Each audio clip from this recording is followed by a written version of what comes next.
Bienvenue à tous, mesdames, messieurs, des réformes au niveau du système éducatif pour faire redorer au Bénin son blason de quartier latin de l'Afrique.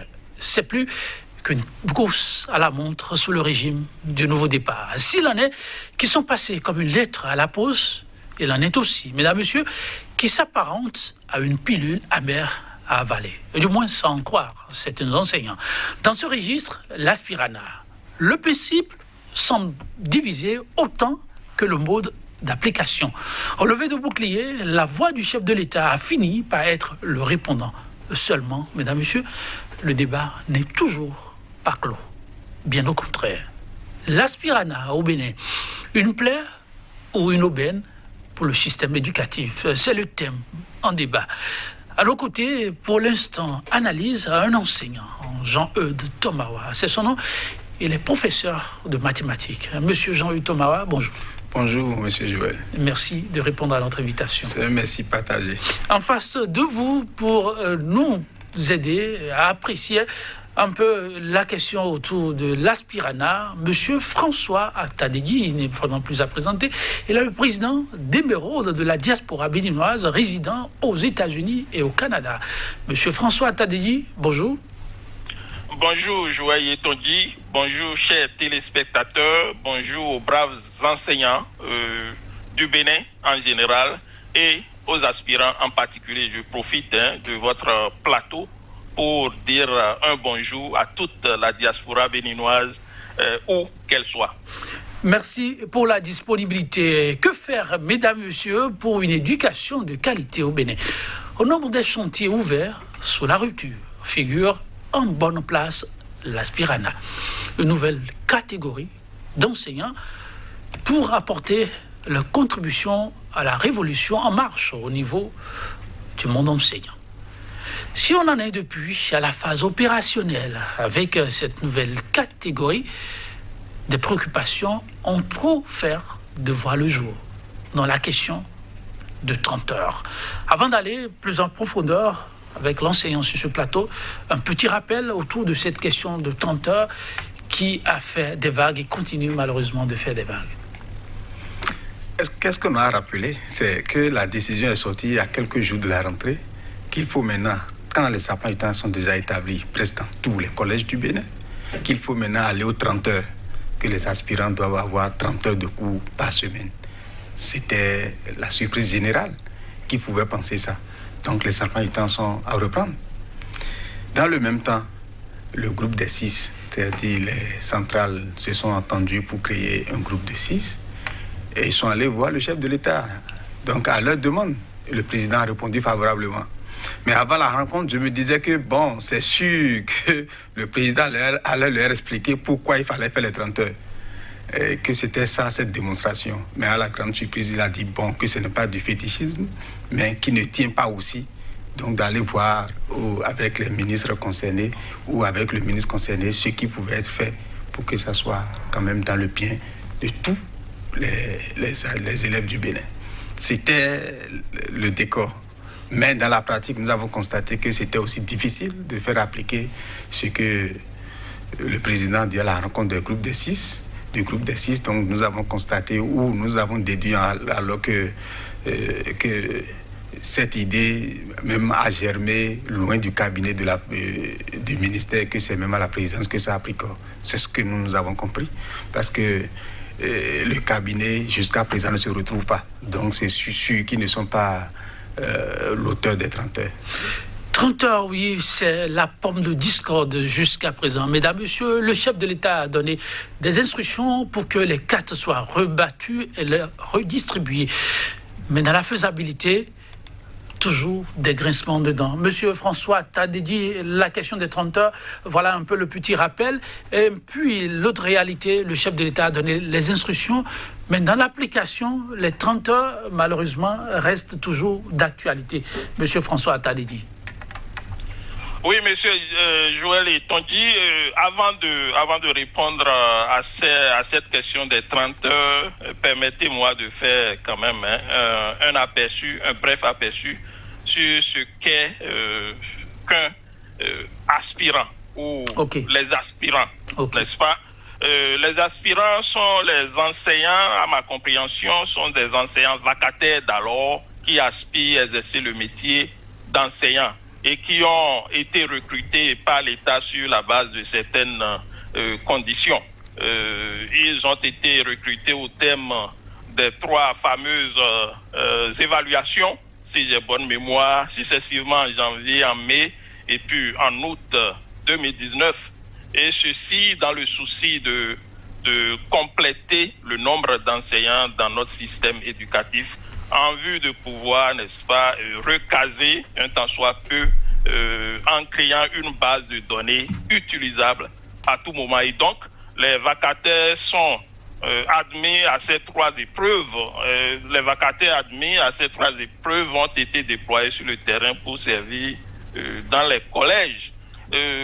Permettez-moi d'aller un peu légèrement plus loin en citant Nelson Mandela qui a dit que l'éducation est l'arme la plus puissante qu'on puisse utiliser pour changer le monde, c'est-à-dire que pour efficacement changer le Bénin, autrement dit, pour révéler le Bénin à lui-même comme le gouvernement de la rupture a aspiré à opter pour révéler le Bénin à lui-même, à la sous-région, à toute l'Afrique et au monde entier, le gouvernement du président Patrice Talon se doit de mettre tout en œuvre pour que le système éducatif soit un exemple pour toute l'Afrique.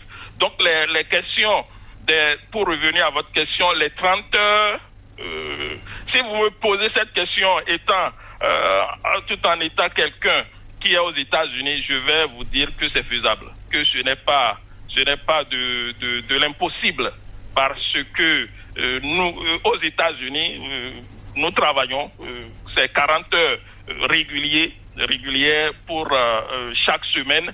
Et je peux vous dire qu'il y a des gens, beaucoup, plus de la moitié de la population qui fait 2 boulots. Quand nous parlons de 2 boulots, nous parlons de 2 fois 40 heures dans une semaine.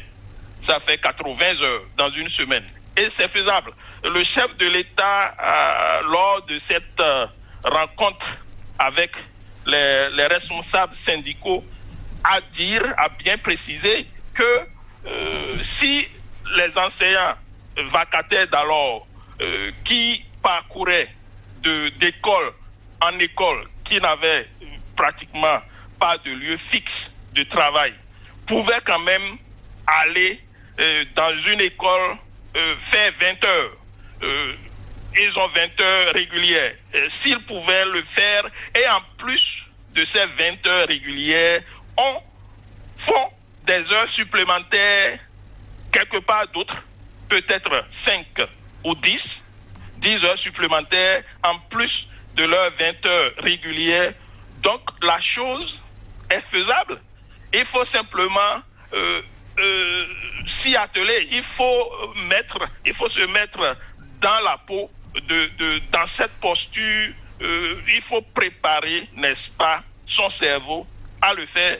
30 heures, ça paraît impossible, ça paraît difficile, ça paraît énorme, mais c'est faisable.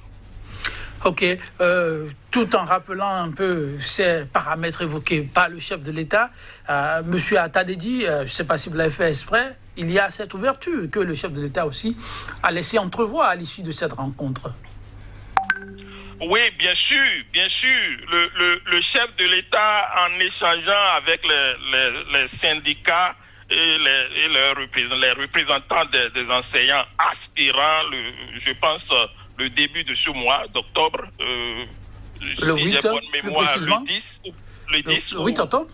Le 8 octobre dernier, il a expliqué le but de la constitution de la base de données des... Je viendrai sur les 30 heures. Le but de la base, la constitution de la base des données des aspirants. Et donc, c'est pour sortir... Nous devons retenir que la démarche du chef de l'État est pour sortir les enseignants vacataires de leur précarité. Que nous voulons... il veut sortir les vacataires de leur statut de vacataires à un statut beaucoup plus stable, statut des aspirants. Le chef de l'État a affirmé qu'il n'exclut pas le fait qu'on peut retenir les aspirants en tant qu'agents permanents de l'État. C'est une possibilité parce que tout peut changer dans le temps. À la même rencontre, le chef de l'État a affirmé qu'un aspirant déployé précédemment l'année dernière ou effectivement figurant sur la base des données ne sera pas laissé sur le carreau. Il a quand même reprécisé qu'aucun aspirant qui a été précédemment déployé, qui a le minimum de niveau requis, et surtout ceux qui ont été déployés l'année dernière seront tous reconduits. Donc le problème ne se pose pas. Travaillons pour ce pays et sacrifions-nous un peu pour le développement, pour l'épanouissement du système éducatif de notre pays. Merci. Il a précisé aussi, Joël Yetonji, il a précisé que ramener la barre de 20 heures régulières à 30 heures qu'il aurait souhaité ne sera pas sans rémunération. Il a dit qu'il va voir en conséquence comment faire pour que les aspirants en travaillant 30 heures soient rémunérés en conséquence. Et n'oubliez pas que ces aspirants qui étaient vacataires, qui n'avaient pas de sécurité sociale, qui ne souscrivaient pas vraiment, auront à souscrire à la sécurité sociale et auront un droit à la retraite. Merci. Donc, si vous avez 20 heures de travail et en plus de ces 20 heures, vous avez des heures supplémentaires de gauche à droite et que vous n'avez pas droit à la retraite, vous n'avez pas droit à la sécurité sociale et que quelqu'un vient dire que bon, mes amis, au lieu de faire 20 heures, je vais vous demander de faire un sacrifice de plus. Et en ce moment-là, je vous donne ce que vous n'avez pas avant. Il n'y a rien de plus grave, il n'y a rien de plus... Ça ne devrait pas susciter de polémique, ça devrait susciter des applaudissements. Et nous devons nous atteler à travailler ardemment et accomplir ce devoir noble.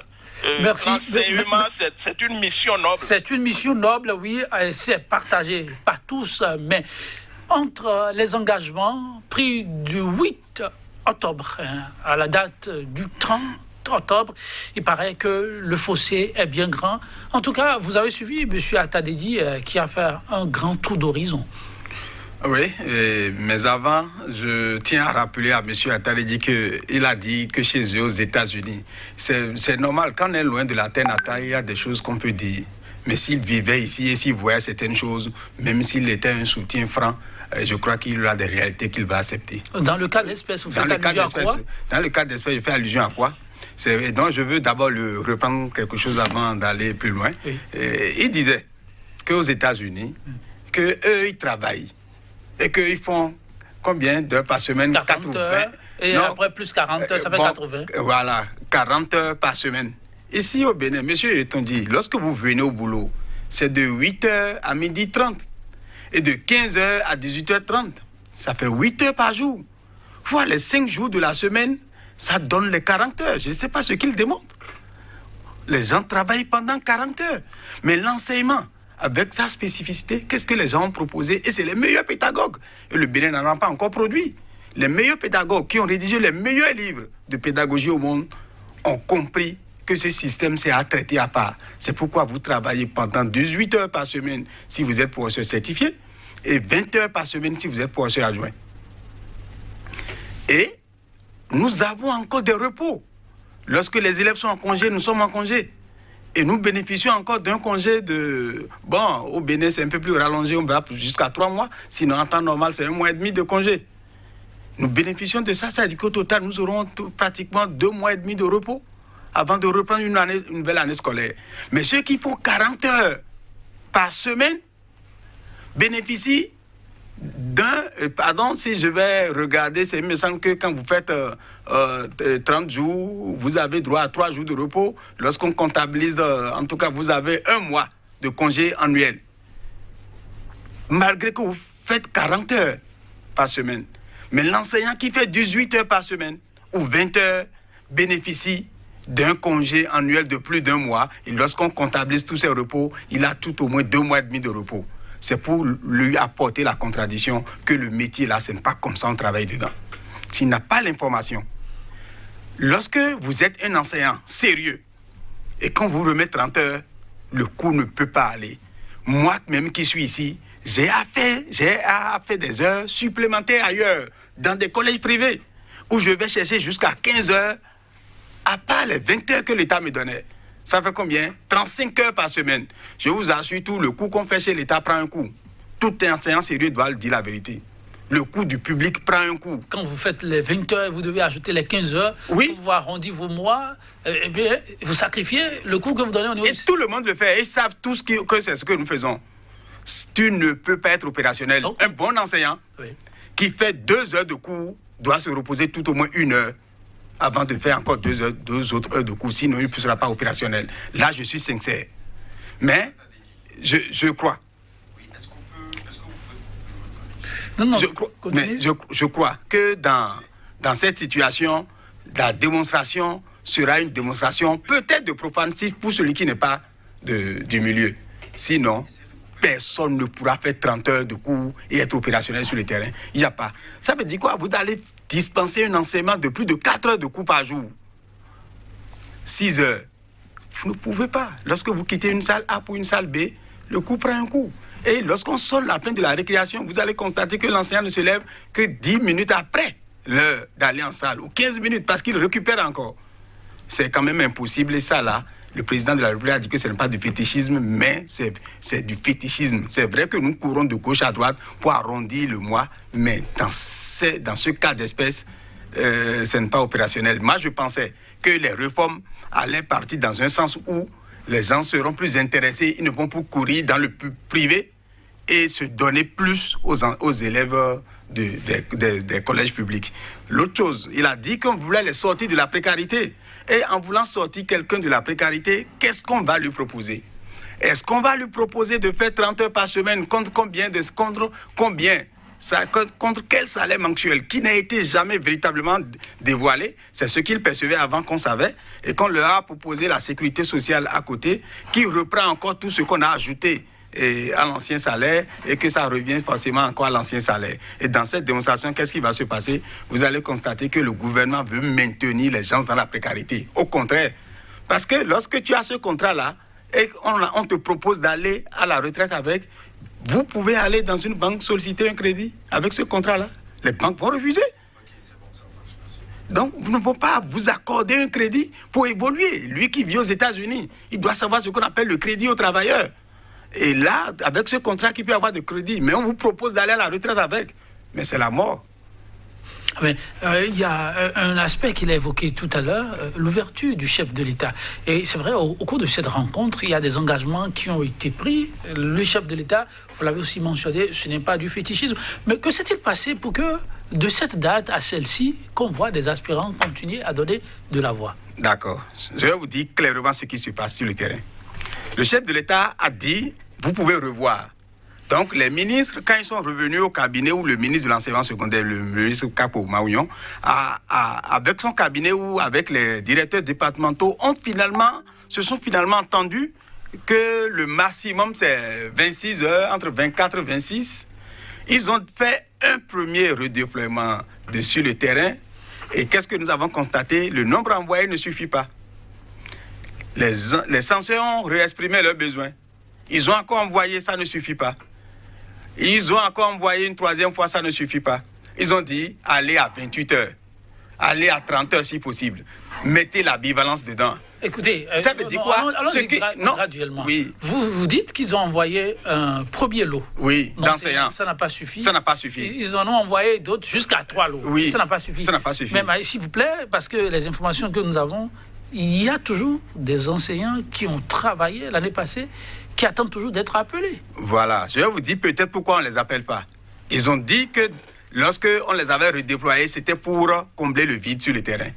Mais dans la base de données, ils n'étaient pas admis. Ils n'avaient pas atteint le seuil de réussite. Conséquence, il ne faut plus les redéployer. Parce que le chef de l'État, dans son entretien avec les syndicats du groupe G6 ou du groupe D6, leur disait que sa préoccupation, il veut que tous les enfants du Bénin, où qu'ils se trouvent, aient des enseignants de qualité.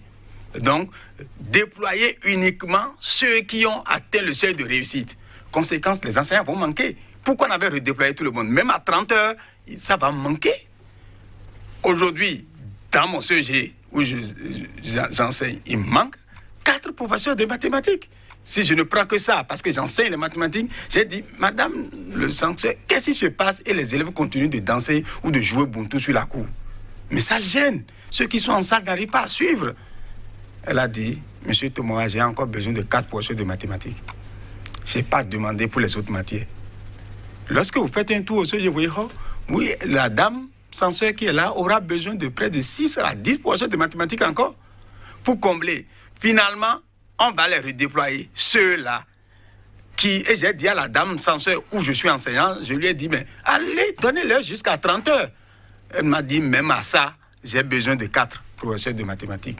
Pourtant, j'ai proposé les 30 heures. Ce pourquoi je ne suis pas d'accord. Parce que les enfants qui sont dehors, je suis plus peiné pour eux que par rapport à mes collègues qui doivent aller en salle. J'ai dit, bon, si c'est ça, sacrifiez alors les collègues pour que les élèves aient de professeurs. Sinon, si les enfants des ministres, des députés, des directeurs centraux, ainsi de suite, si les enfants étaient inscrits dans le sujet public, je vous assure tout qu'on ne va pas assister à ça. C'est eux qui vont se battre pour qu'on ait en formation, que les enseignants soient meilleurs sur le terrain. Mais eux, ils sont vachement payés avec les sous de ces enfants-là ou de leurs parents. Et ceux-là envoient maintenant leurs enfants dans le privé ou dans les meilleures écoles. Et pour eux, ceux à cause de qui vous vivez bien, ceux-là n'ont pas d'enseignants. Pourquoi? Parce que le président de la République a estimé que lorsque lui-là, ses collaborateurs doivent être bien payés. Comment ils peuvent se soucier de ceux qui sont sur le terrain si vous êtes mieux payés? Monsieur Tadedi, voilà l'autre face de la situation sur le terrain. Votre regard? Bon, je dirais que je ne suis pas contre les revendications des enseignants aspirateurs, hein, ou bien des aspirants, comme on les appelle. Vous voulez les baptiser à nouveau aspirateurs? Donc, je ne suis pas contre. Je ne suis pas contre eux. Hein. Je suis complètement en ligne avec eux. Je souscris à leurs revendications.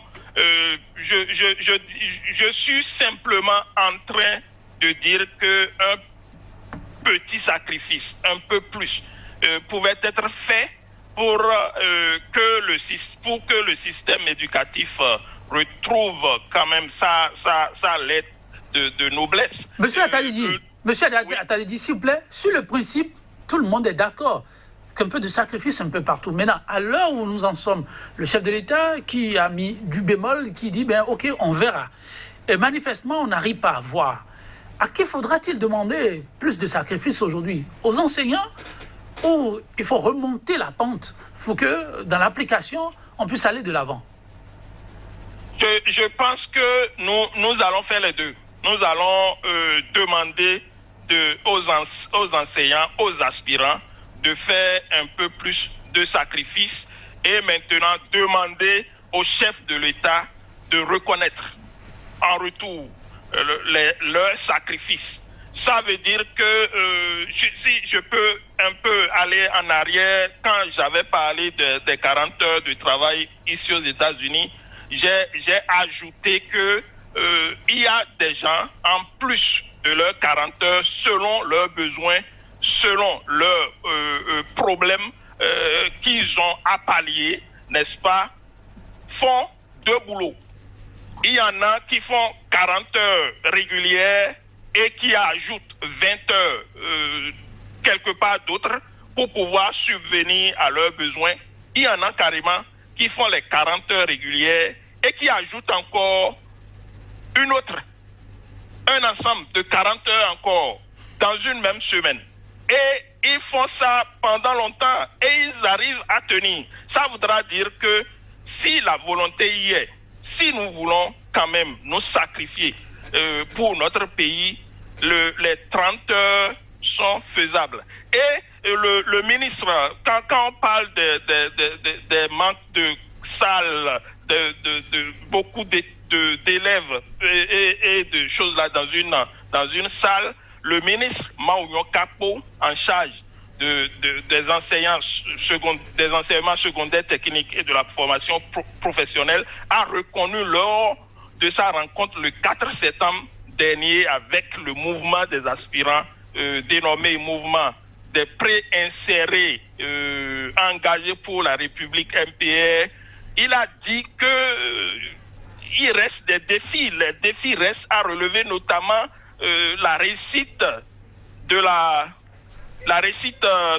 mise en œuvre de la stratégie nationale pour la relance de la professionnalisation de l'enseignement et de la formation technique et professionnelle. Le ministre a profité de cette rencontre toujours pour expliquer aux aspirants du MPR que l'objectif de la relance de ce sous-secteur est d'améliorer l'accès à l'éducation, la qualité de l'enseignement, la rétention de l'enseignement des aspirants dans le système, de même que la rénovation des infrastructures et j'en viens, des infrastructures et équipements des enseignements secondaires techniques et de la formation professionnelle. Donc c'est clair que quand il y a toujours à faire, rien n'est fait. Donc c'est clair que nous avons toujours de choses à faire, nous avons toujours de choses à améliorer. Tout n'est pas rose et tout ne sera jamais rose. Tout ne sera jamais rose. Mais alors, est-ce qu'on est en train d'évoluer convenablement? La question, je vais la poser à l'enseignant. Oui, l'appel est au sens du sacrifice. Avez-vous l'impression que l'autorité, ou je dirais le contraire, est-ce que vous avez l'impression, vous-même, enseignant, que vous avez donné ce qui est à donner et que c'est l'autorité qui n'apporte pas ce qu'il faut apporter? Monsieur Joël, lorsque vous voyez un enseignant en situation de classe, il donne déjà le meilleur de lui-même. Il travaille. Parce que ce métier-là, lorsque tu vois quelqu'un qui passe par là, il dit « moi, je ne peux pas faire ça ». Malgré qu'il soit cadre, il refuse. Donc, ce n'est pas tout le monde qui enseigne. Ceux qui ont accepté de le faire, ils font déjà du bon boulot. Maintenant, qu'est-ce que je suis en train de dire? Où je disais, je faisais 20 heures de l'État, plus 15 autres heures dans un collège privé. Mais j'ai dit que ce n'est pas ça. Parce que le coût dans le privé, dans le public prend un coût. Dans le privé, je suis le bon professeur. Mais chez l'État, les élèves, je ne prends pas soin d'eux comme je le fais dans le privé. Oui, c'est pourquoi. Non, ce n'est pas un manque de volonté, c'est parce que je suis fatigué. C'est ça. Oui, c'est pourquoi. Vous n'arrivez pas à tenir. Tu ne peux pas. Vous dites que ce n'est pas tenable. C'est pas tenable. C'est pourquoi je suis en train de dire que ce n'est pas bon ceux qui soutiennent les 30 heures. De dégraisser un peu pour le bien de nos élèves. Pourquoi? Mais à un moment, j'ai stoppé, je ne le fais plus. J'ai refusé, je ne mets plus pied dans un collège privé. Je fais mes 20 heures chez l'État, je rentre chez moi, je dors. Et le jour suivant, je suis opérationnel. C'est comme ça qu'on peut faire. Mais comme le chef a estimé que le peu qu'il y a, il veut les utiliser au maximum, c'est quand même un danger de remettre 30 heures dans un... Ils ne peuvent pas. Le coût va souffrir. Donc, on a pris les enseignants bons, ceux qui ont réussi au test, et ceux-là, maintenant, on les donne 30 heures. Si tu prends celui qui a échoué et tu les donnes tous 10 heures, je crois que ça sera encore meilleur. C'est simple. Vous êtes sérieux? Oui, je suis sérieux. Parce que la pédagogie, lorsque vous êtes fatigué, vous ne pouvez rien faire de meilleur. Vous allez voir quelqu'un qui va faire 16 heures le lundi, il viendra au cours le mardi, il ne sera pas aussi opérationnel. Dans ça, on tarde encore dans la paye. La paye va prendre encore du temps. Ceux-là étaient... Donc vous êtes dans le futur, là. On parle de l'opérationnel, des engagements sont pris pour que ça se suive désormais, la paye, que ça ne souffre pas. Bon, monsieur, attendons. Donc, tout de suite, qu'est-ce que le ministre, ce que je leur propose pour que les élèves cessent de souffrir et que les professeurs entrent dans les salles, je dis, les enseignants de l'État sont là. Moi, je n'en veux pas. Ce n'est pas parce que je dis, parce que je veux faire des heures supplémentaires. Non. Les enseignants de l'État sont là. Une fois que vous avez utilisé les aspirants que vous avez à votre disposition et que c'est terminé, qu'on n'a plus d'enseignants envoyés, Mais demandez à ceux-là qui veulent faire prendre des heures dans d'autres collèges d'y aller, ils iront. Et ceux-là, ça va fermer le trou là. Mais lorsqu'on a fait l'option de la bivalence, mais j'en viens. Non, l'option de la bivalence, le danger c'est quoi? Le danger de la bivalence, c'est qu'un enseignant déployé au CEG 3 OSC, qui est professeur adjoint de français à la base, n'a pas pu trouver des heures en français et il devait prendre des heures en PCT au CEG OSC, il n'a pas trouvé, à cause de la haute, au nom du principe de la bivalence, n'a pas trouvé, mais s'est retrouvé au CEGI Kémon avec 26 heures de PCT, professeur de français à la base. Ce que vous dites, c'est authentique. En tout cas, c'est une liste officielle affichée par la direction départementale de la zone. Je ne mens pas. Et ça existe, je vais vous donner les preuves. Donc, peut-être que lorsqu'on en parle, ils iront corriger, mais au départ, c'était affiché comme ça. Donc, c'est pour vous dire que le principe de la bivalence est même un danger. Mais je n'accuse pas le chef, ni le ministre, parce que à quelque chose, il n'est pas de l'enseignement secondaire. Je ne l'accuse pas. Mais les cadres techniques, le cabinet qui l'entoure, je dis, bon, ça là, c'est un cabinet de sorciers. Pourquoi? Il y a au moins le CODI. Le ministre propose la bivalence. Ce qu'on avait pratiqué au Bénin qui n'avait pas marché. Parce que si ça avait marché, on n'allait pas laisser tomber. Mais la direction de l'inspection pédagogique va lui dire, non, monsieur le ministre, ceci ne peut pas être fait. Mais comme viennent nos journées de réflexion avant la rentrée scolaire, et que c'est le thème de la journée de réflexion, la bivalence, j'ai dit, mon Dieu, le Bénin, là, on va où? Mais ce que le président de la République dit, qu'il veut des cadres opérationnels compétents, c'est faux, ce qui l'entoure. Mais j'ai compris plus tard que c'est même au cœur de la présidence de la République que ces décisions sont prises. Parce que lorsque le président vient, il explique encore clairement et c'est dit avec passion pour leur démontrer que ce qu'ils sont en train de dire là, c'est possible. Ça veut dire que c'est même au cœur de la présidence que ces décisions sont prises. Et peut-être que les ministres là sont là avec le portefeuille et qui n'ont pas réellement de pouvoir de décision. Je peux encore comprendre le ministre dans ce sens. Sinon, quand les choses ont commencé, il a dit, bon, voilà, vraiment, lorsque je regarde ce ministère-là, pendant tout le temps qu'il a fait, bon, on a compris maintenant que lui ne peut plus être ministre de l'enseignement secondaire au Bénin. Ben, il demeure ministre pour l'instant, oui, monsieur Attadedi.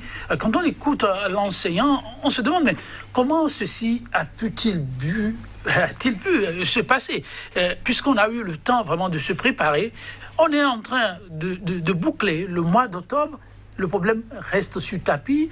Il a soulevé un autre aspect qui fait rougir certains. C'est vrai, la bivalence a été essayée de par le passé. Ce fut un échec.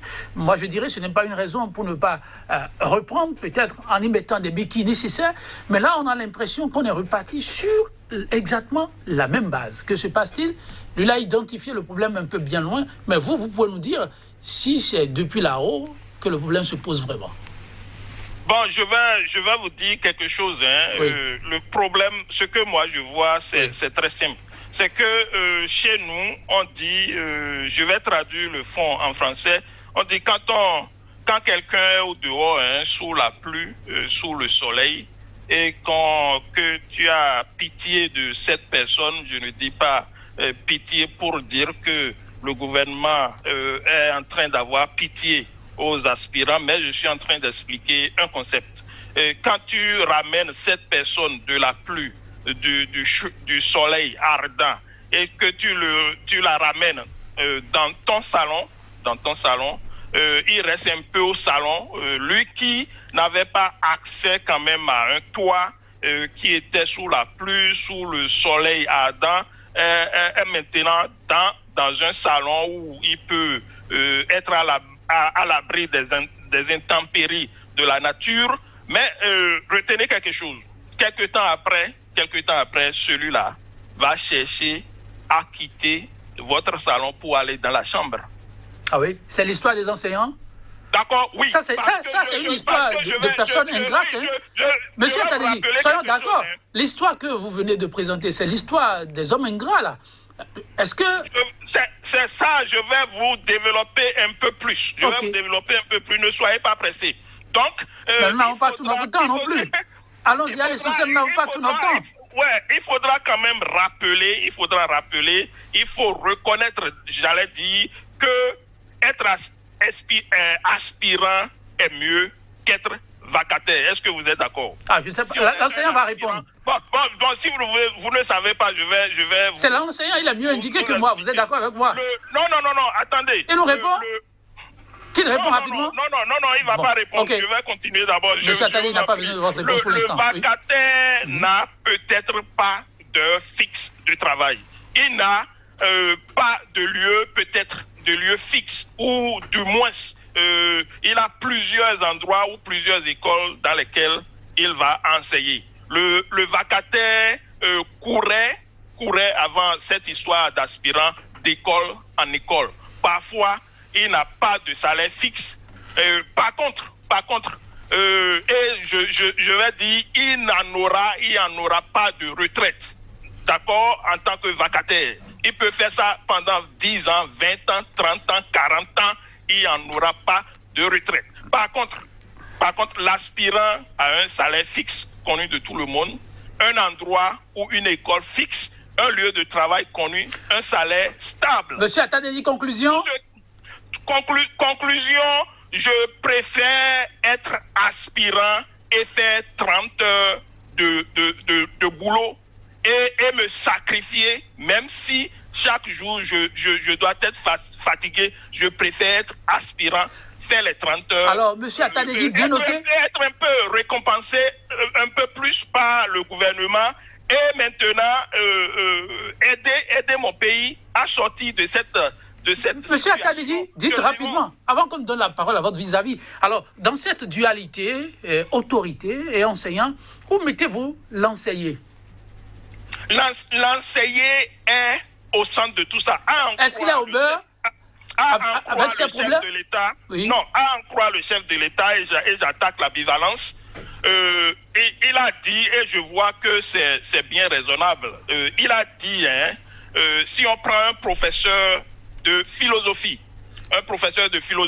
qui a de l'expérience, qui a enseigné la philosophie pendant un certain temps et qui sait rédiger et qui a la pédagogie de donner du savoir à ses élèves, si on prend ce professeur de philosophie et quelque part à côté, il y a un manque d'enseignants de français, le chef de l'État a dit, est-ce que on ne peut pas utiliser ce professeur de philosophie qui a déjà de la matière, de l'expérience, de la pédagogie? Est-ce qu'on ne peut pas, au lieu de laisser les élèves qui sont à côté, l'école qui est à côté et qui manque de professeurs de français, si on demandait à ce professeur de philosophie de sacrifier un peu de son temps, on sait que ce n'est pas son domaine le français, mais étant donné qu'il a déjà une certaine expérience dans l'enseignement de la matière de la philosophie. Donc, si on le prend et on le déplace dans l'école à côté et lui dit, bon, mon ami, nous avons besoin de professeurs de français à côté. On sait que vous enseignez. Mais si Attali, vous permettez rapidement.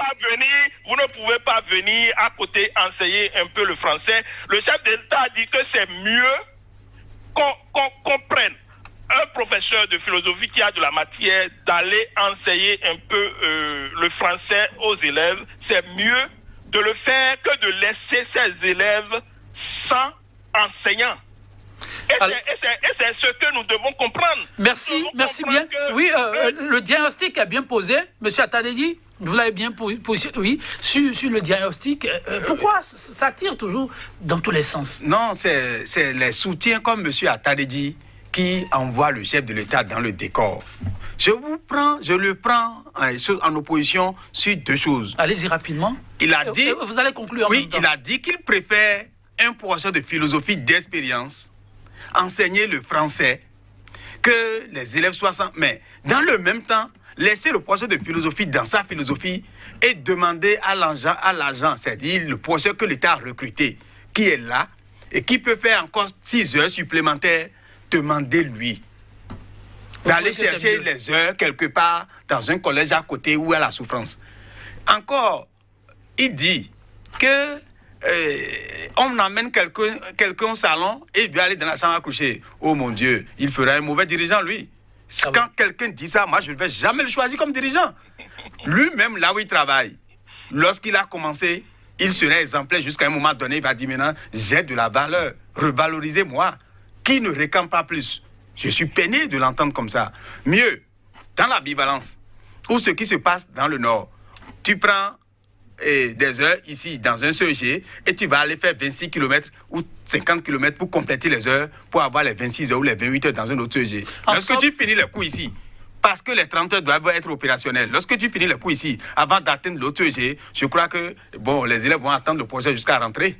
En somme, il y a toujours des problèmes. On espère les autorités à l'écoute pour apporter leur grain de sel. Ce plateau ne suffira pas à lui tout seul pour évacuer le sujet. Nous prenons rendez-vous avec nos invités, pourquoi pas, pour revenir pour une émission bis, surtout que les autorités doivent une fois encore rencontrer les enseignants. Et ça, c'est une rencontre avec le ministre. On démarrera la semaine peut-être avec eux. Merci à vous, monsieur Jean-Eudes Tomawa, pour votre disponibilité. Merci également à monsieur Atadedi pour la disponibilité 100% Bénin pour le numéro du jour. Ça va être tout. Je vous fausse compagnie sur cette citation de l'auteur, conférencière et militante politique américaine Hélène Keller. À la longue, il n'est pas plus sûr d'éviter le danger que de s'y opposer. Merci pour l'attention. À très bientôt.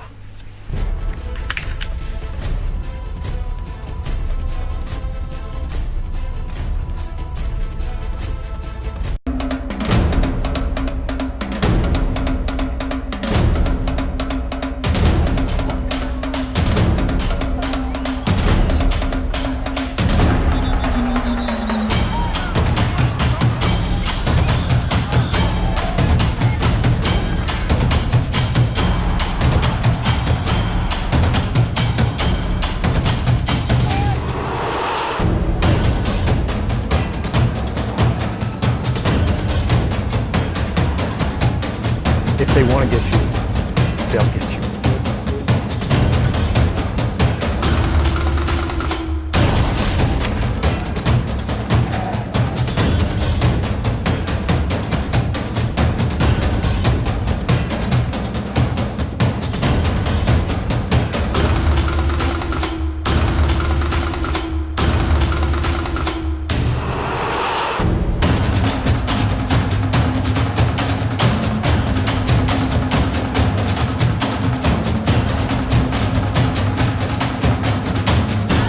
Restez informés à chaque instant sur SICA. Voici enfin le vrai visage des informations d'un continent africain qui bouge. L'Afrique, continent de l'avenir.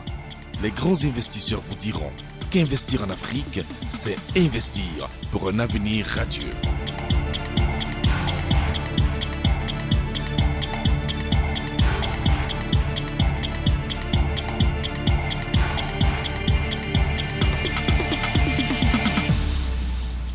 SICA, c'est la nouvelle chaîne de télévision exclusivement consacrée à l'actualité socio-économique, toutes les 30 minutes en Afrique.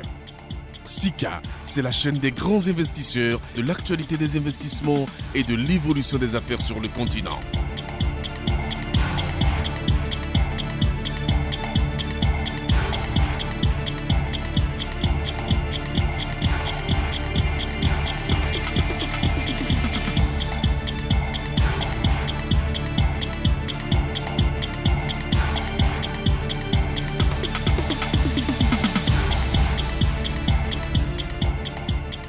Le seul choix, la seule chaîne pour rester connecté à l'Afrique qui bouge.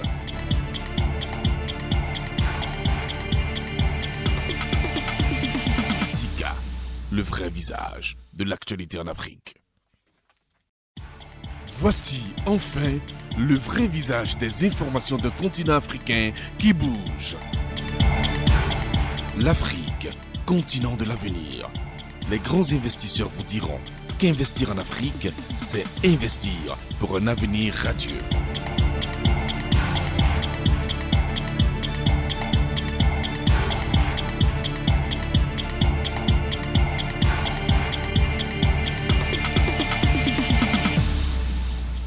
SICA, c'est la nouvelle chaîne de télévision exclusivement consacrée à l'actualité socio-économique, toutes les 30 minutes en Afrique. Sika, c'est la chaîne des grands